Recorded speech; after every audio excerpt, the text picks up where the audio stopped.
sebenarnya badan ini dia juga berpengaruh ke otak dan juga menghasilkan keluar dari in terus out gitu.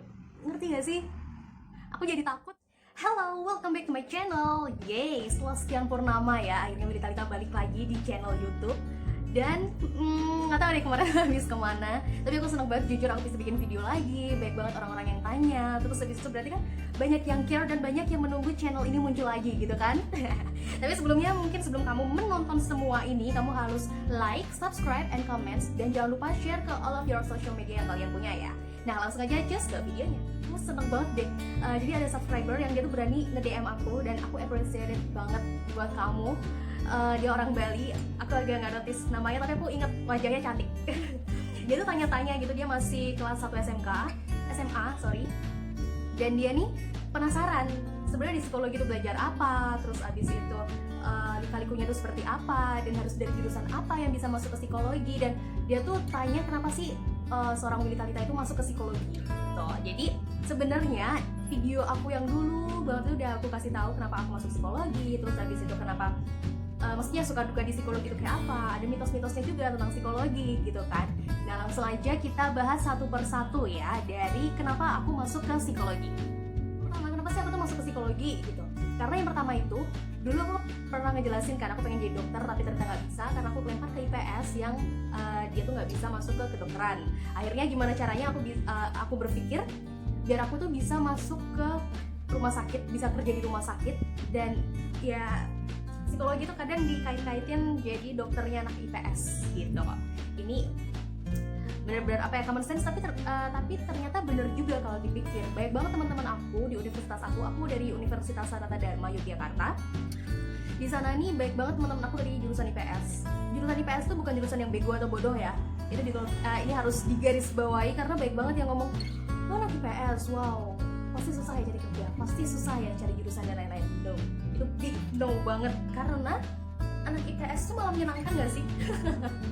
Balik lagi ke common sense, sebenarnya IPA atau IPS itu sama aja, tergantung orang yang menjalaninya gitu.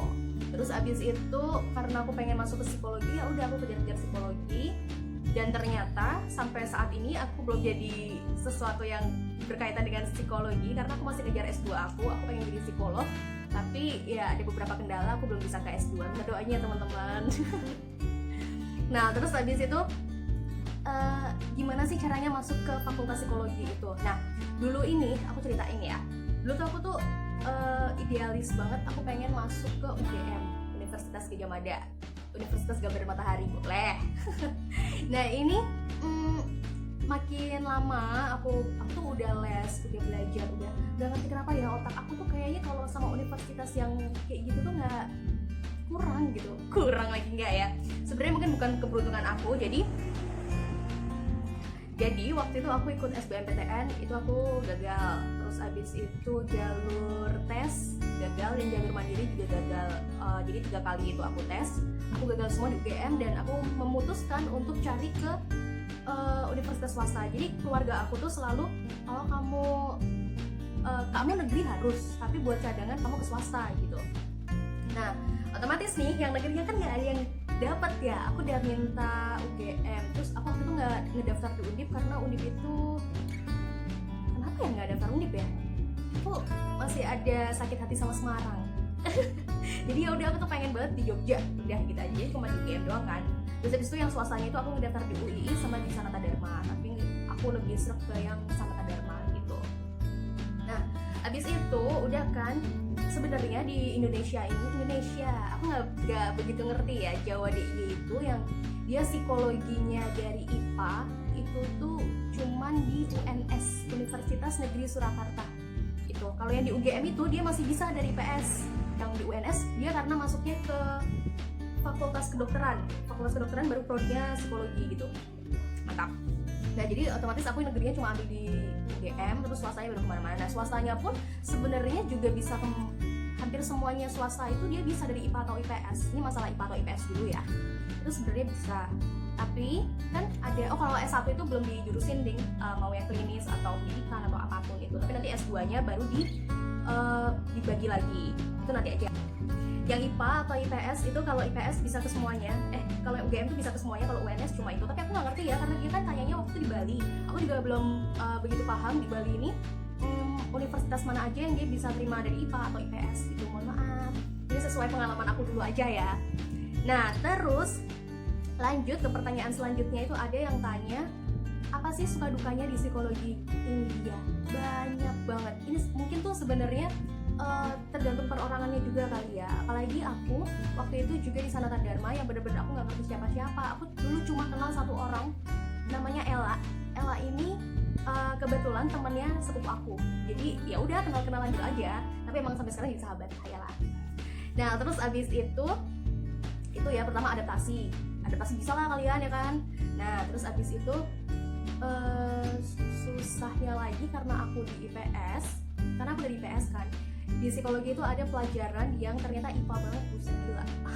Namanya biopsikologi sama faal. Biopsikologi itu kayaknya ditaruh di semester 1 atau 2 gitu. Terus habis itu faalnya di semester 4 atau 5 gitu lanjutannya. Nah ini nih, dia tuh belajar tentang badan, tentang syaraf-syaraf, tentang kelenjar, tentang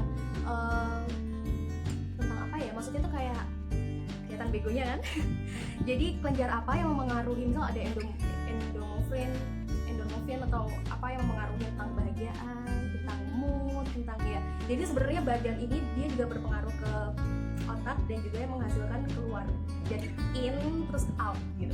Ngerti gak sih? Aku jadi takut. Jadi sebenarnya tuh kalau di psikologi Sanata Dharma menurut aku malah banyak sukanya sih, karena seru banget belajar tentang psikologi itu. Dukanya tuh ya kadang kalau misal kita kerja kelompok waktunya nggak ada, terus abis itu dan tugas-tugasnya juga lumayan kan, harus ngeliat jurnal-jurnal gitu. Mungkin kalau misal anak SMA zaman sekarang udah ngejurnal kali ya, udah belum sih? Kayak tuh anak-anak zaman sekarang lebih wow daripada waktu zaman aku gitu. Kayak udah cari-cari di internet, terus habis itu tugas-tugas semuanya itu kayak udah ini aja kan, udah ngalir aja. Pasti kalian kalau misal SMA-nya itu bener-bener tekun dan rajin, di kuliahan itu gampang banget, serius. Nah berhubung waktu aku tuh di kuliah, waktu di SMA tuh, sebenarnya aku di SMA itu masih rajin hitungannya.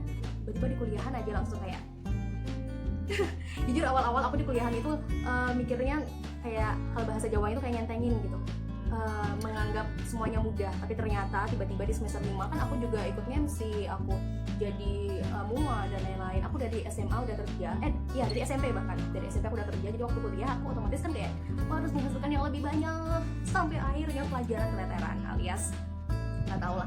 Nah terus ada lagi pertanyaan tentang, Kak di psikologi kita belajar matematika atau enggak? Jujur ini matematika, kalian tahu kan aku tuh paling sama matematika, sama angka. Aku kalau udah ada angka yang bejibun, waktu itu juga ada alat tes yang koran itu, Kaplan atau apa itu tuh bener-bener aku ngeliat angka aja kayak deg-deg gitu, harus mau pingsan. Serius ini nggak lebay, segitunya aku sama angka. Tapi di psikologi kita tuh belajarnya statistika itu buat apa sih? Jujur ini sebenarnya kalian harus paham dari awal, dari pertama kali masuk, karena dulu saking aku menggampangkannya, kayak aku mikirnya ya lah ini buat hitung apaan sih, ya lah buat hitung apa sih. Jatuhnya waktu kalian lagi skripsi kalian tuh kayak bingung cara ngehitung SPSS kayak gimana, terus habis itu cara apa ya, ternyata tuh pokoknya tuh statistika sebenarnya memudahkan kita untuk menghitung di skripsian itu nanti gitu loh. Jadi kan ternyata penting juga ya. Tapi ya udahlah ya, itu bisa dikejar juga.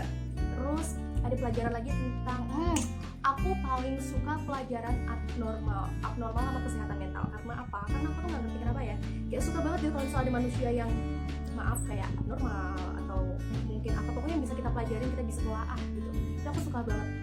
Misal waktu itu juga kita psikologi abnormal itu kampus kami itu kerjasama sama RSJ, Rumah Sakit Jiwa di Gracia Pakem mana?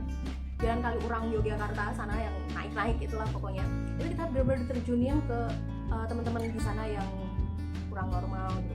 Sebenarnya bukan kurang normal sih, apa ya, mempunyai spesialisasinya tersendiri atau mungkin teman-teman spesial kita di sana. Nah, terus abis itu udah diterjunin, kita dikasih data, terus kita buka lagi, kita punya pedoman namanya PPDGJ itu, pokoknya itu ada bukunya, ini ada aksis-aksisnya, kalau aksis ini berarti ini, kalau ini berarti gangguannya seperti ini, kalau ada kendala-kendala seperti ini berarti ini gitu. Sebenarnya apa sih bedanya psikolog dengan psikiater?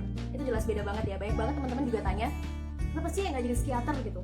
Oh tidak bung, jadi kalau psikiater itu dia jatuhnya dia kuliah kedokteran dulu, kedokteran umum, baru ambil spesialis kejiwaan. Nah itu nanti dia jadi psikiater alias spesialis kejiwaan, dokter spesialis kejiwaan. Kalau psikolog, dia emang kuliahnya dari S1 itu udah ke psikologi, fakultas psikologi gitu. Nah aku tuh agak kurang paham sama yang di UNS, Universitas Negeri Surakarta itu. Kalau dia anaknya dari kedokteran, berarti apakah dia juga udah psikiater ya? Mungkin teman-teman ada yang tahu, boleh komen di bawah ya sambil ngebantuin aku. Nah, terus ada lagi yang tanya, tadi kan suka duka udah, sukanya itu ya suka aja. Tadi yang pertama kita ke RSJ, terus habis itu banyak banget kegiatan-kegiatan yang melibatkan kita langsung gitu loh. Kita pernah langsung diterjunin ke Sarkem, kalau teman-teman tahu Sarkem itu adalah daerah spesial juga di Jogja yang banyak banget pekerja komersial seksualnya gitu-gitu. Tapi ya udah nggak apa-apa, kita tuh di psikologi kita dilatih untuk menjadi orang yang biasa aja gitu, kayak bukan orang yang judgmental. Kalau ada orang yang lesbi, orang yang homo, ya udah monggo, itu urusan kalian, itu aja sebenarnya, sesimpel itu loh hidup tuh. Nah terus habis itu tadi suka duka ya, terus pelajaran apa aja itu tadi ada statistika, kesehatan mental, abnormal, terus ada biopsi, faal, terus kepribadian. Nah ini kepribadian tuh ada kepribadian 1 sama kepribadian 2 dipecah kalau waktu zaman aku. Zaman sekarang aku kurang tahu ya. Nah kepribadian ini kita benar-benar bicara tentang kepribadian. Jadi ada kepribadian tipe A, tipe B, tipe C. Kepribadian menurut siapa? Menurut Jung, pokoknya banyak tokoh. Kita bakal belajar banyak tokoh, dan ini ingatan benar-benar dipakai banget, serius. Kalau kalian perlu pakai aku, tenang aja, kan ada tulisan A, ada buku catatan, ada note gitu-gitu. Sebenarnya gampang, mudah. Aku yakin kalian yang mau masuk ke psikologi itu pasti bisa lah. Dan aku ngomong psikologi karena aku dari psikologi gitu kan. Kalau misalnya aku dari teknik mesin, aku bakal ngomongin teknik mesin. Nah terus abis itu apa lagi ya yang kalian sering tanyain itu tentang cenayang dan lain-lain, itu aku udah bahas di video sebelumnya ya, kayak anak psikologi itu bisa ngebaca ya. Nah aku nggak ngerti kenapa ya teman-teman psikologi yang aku temui mereka itu spesial semua. Kayak ternyata teman aku yang ini dia jago ngeramal lewat bintang itu, tapi sebenarnya ini nggak masuk ke pelajaran ya, aku cuma intermezzo aja. Jadi ada satu orang, aku seneng banget sama dia, namanya Yona. Dia tuh bener-bener bisa ngebaca lewat aku zodiaknya Gemini. Oh Gemini ini kayak gini, Gemini ini kayak gini, cocoknya kayak gini, bener itu. Terus abis itu temen aku juga ada yang main tarot, dia beneran bisa. Terus abis itu ada lagi yang IndiHome gitu ya, spesialisasinya. Karena menurut aku ya semua orang di dunia, semua manusia di dunia itu punya spesialisasinya masing-masing. Kayak aku mungkin spesialisasinya adalah berbicara di depan publik. Ya jadi beda-beda. Jadi pokoknya jangan pernah ngebandingin diri kamu sama orang lain, karena semua orang itu pasti punya jatahnya masing-masing. Tuhan tuh adil kok. Lanjut, kita ngobrol lagi tentang oh ya, berapa semester sih biasanya ditempuh? Normally biasanya tuh kan kalau perkuliahan ya tetap 4 tahun kan. 4 tahun tuh berarti 8 semester ya.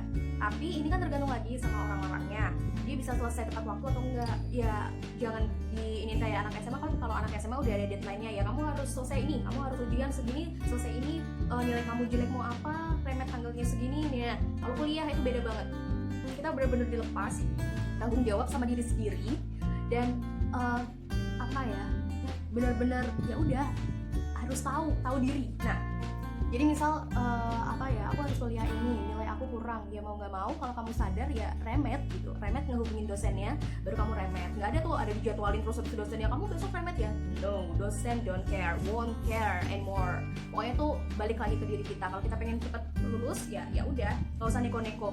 Ini kalau di universitas aku ini kan cerdas dan humanis. Selain cerdas kita juga harus humanis. Iya gitu maksudnya. Nah jadi kita tuh banyak banget kayak kepanitiaan, acara-acara di luar, acara dalam kampus. Terus kebetulan juga aku seneng banget ikut kepanitiaan gitu. Makanya aku ini skripsi itu bisa sampai 2 tahun, apa 1,5 tahun gitu. Padahal kalau aku cuma duduk diam ngadep laptop, itu tuh aku bisa cuma 3 bulan. Terakhir aku 3 bulan. Jadi aku 4 kali ganti skripsi, ganti judul skripsi, karena aku terlalu idealis. Aku terlalu pengen ngomongin tentang edukasi seks. Dari dulu yang pikiran aku cuma pengen jadi apa ya, psikolog seksologi ya itu. Tapi ketika aku punya penelitian ini ternyata subjeknya itu bukan kurang orangnya, tapi kurang mau membuka diri lah. Pokoknya udah 4 kali, akhirnya yang udah 3 kali ngomongin tentang seks. Pertama ngomongin tentang PSA, terus habis itu ngomongin tentang hypersex, 5 Infomania itu aku pernah ngebahas tapi gagal. Terus habis itu yang ketiga itu terakhir aku mau ngomongin tentang seberapa penting remaja membutuhkan seks. Nah itu, tapi akhirnya gagal semua. Dan akhirnya yang keempat ini benar-benar di luar aku, dan aku cuma mikirnya ya Tuhan, aku cuma pengen lulus, udah terserah skripsi aku tentang apa, tolong lancarkanlah. Akhirnya skripsi aku yang keempat ini tentang kecemasan pada perawat.